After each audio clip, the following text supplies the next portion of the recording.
Assalamualaikum warahmatullahi wabarakatuh. Tugas presentasi disusun oleh Imron Rosadi dan Wiwi Alawiyah. Tugas kami berjudul Ide dan Peluang Usaha, mata kuliah kewirausahaan, dosen Bapak Abdurrahim SEMAK.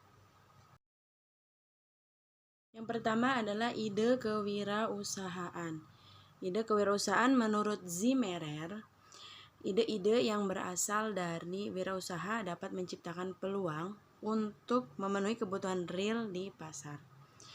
Ide itu menciptakan nilai potensial di pasar sekaligus menjadi peluang usaha. Selanjutnya adalah sumber peluang.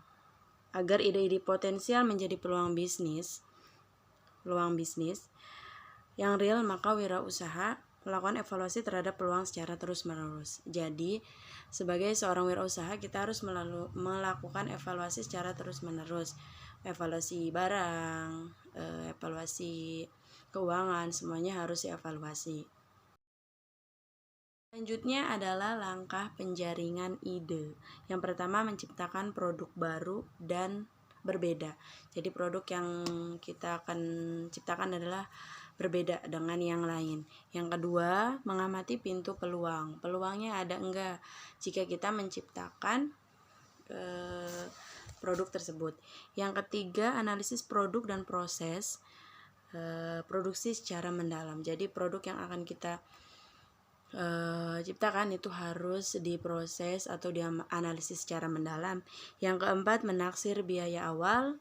Yang kelima, memperhitungkan resiko yang mungkin terjadi. Jadi sebelum kita menciptakan suatu barang atau produk, kita harus memikirkan resiko yang akan terjadi ke depannya. Ini adalah gagasan potensial, di mana gagasan potensial yaitu kita mementingkan keuntungan yang akan kita dapatkan ke depannya. Yang pertama itu sumber gagasan bagi produk dan jasa baru. Yang kedua, proses perencanaan dan pengembangan produk. Jadi harus ada perencanaan sebelum membuat produk. Yang ketiga, produk yang sesuai untuk perusahaan kecil, perusahaan yang masih baru yang akan kita lakukan. Yang keempat, orientasi pemasaran. Jadi diorientasi dulu, kita mengetahui pemasarannya itu bagaimana. Yang kelima, matrik produk atau pasarnya. Nah, pasarnya kira-kira membutuhkan produk tersebut atau tidak. Apakah sudah banyak yang berwirausaha tentang produk tersebut. Yang keenam, kegagalan dalam memilih peluang bisnis baru. Jadi dalam usaha baru itu pasti ada kegagalan. Selanjutnya adalah cara-cara mencari gagasan baru. Yang pertama, alokasikan waktu untuk memikirkan ide. Jadi kita mengusulkan waktu untuk memikirkan ide produk yang akan kita buat. Yang kedua, pertimbangan hal yang menarik minat Anda terlebih dahulu. Perhatikan minat kita terlebih dahulu. Yang ketiga, periksa hal-hal yang sedang dibutuhkan oleh masyarakat. Apa yang sedang dibutuhkan oleh masyarakat. Yang keempat, amati tren yang sedang booming. Yang kelima, pertimbangan kebutuhan Anda sendiri. Jadi harus dipertimbangkan antara kebutuhan dengan usaha yang akan kita lakukan. Yang keenam, belajar dari orang lain tentang berwirausaha. Nah, jadi seperti itu. Bismillahirrahmanirrahim. Assalamualaikum warahmatullahi wabarakatuh. Baiklah, saya akan membuat video lanjutan dari mata kuliah kewirausahaan sebagai tugas dari mata kuliah tersebut, yaitu akan menerangkan menangkap peluang dan cara memasuki usaha baru. Yang pertama yaitu kita melakukan riset bisnis dan produk. Yang kedua yaitu menyerap ide dari masalah orang lain. Yang ketiga, belajar dari kesuksesan bisnis orang lain. Dan selanjutnya yang keempat yaitu belajar dari kelemahan pesaing. Dan yang kelima yaitu mengikuti perkembangan tren.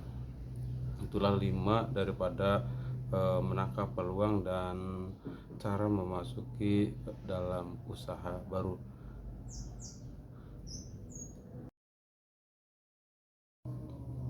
Dan selanjutnya yaitu bidang usaha. Dalam bidang usaha yaitu ada 4 kategori dalam sebuah kewirausahaan. Yang pertama itu bidang usaha kelompok kreatif seperti kerajinan, ternakan, terus barang makanan dan minuman, dan juga pertanian dan mainan anak-anak. Yang kedua yaitu bidang usaha kelompok kreatif seperti perdagangan, jasa konsultasi, kursus, dan pusat kebugaran. Dan yang ketiga dalam bidang usaha yaitu bidang usaha kelompok pelayanan seperti biro jasa, jasa pengetikan rental, dan juga rental komputer, fotokopi, dan penjilidan. Dan yang terakhir yaitu bidang usaha kelompok amaltis seperti jasa terjemahan, jasa reparasi elektronik, karya intelektual, laundry, dan penyehatan seperti itu.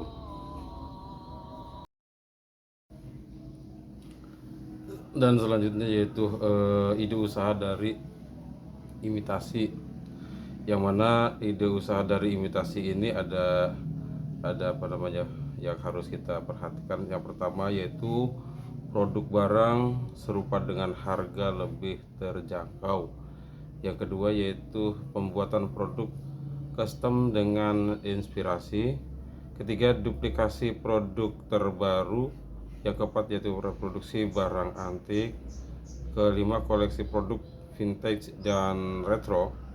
Dan keenam yaitu aksesoris dan peralatan gaya hidup. 7, produk kecantikan dan perawatan kulit. Ke-8 yaitu makanan dan minuman. Ke-9 yaitu produk kesehatan dan kebugaran. 10 yang terakhir yaitu peralatan elektronik dan gadget. Nah di ke-10 ini yaitu termasuk sebuah ide usaha dari imitasi seperti itu. Nah, mungkin itu saja yang bisa saya sampaikan dari mata kuliah ini kewirausahaan. Wabillahi taufiq wal hidayah. Assalamualaikum warahmatullahi wabarakatuh.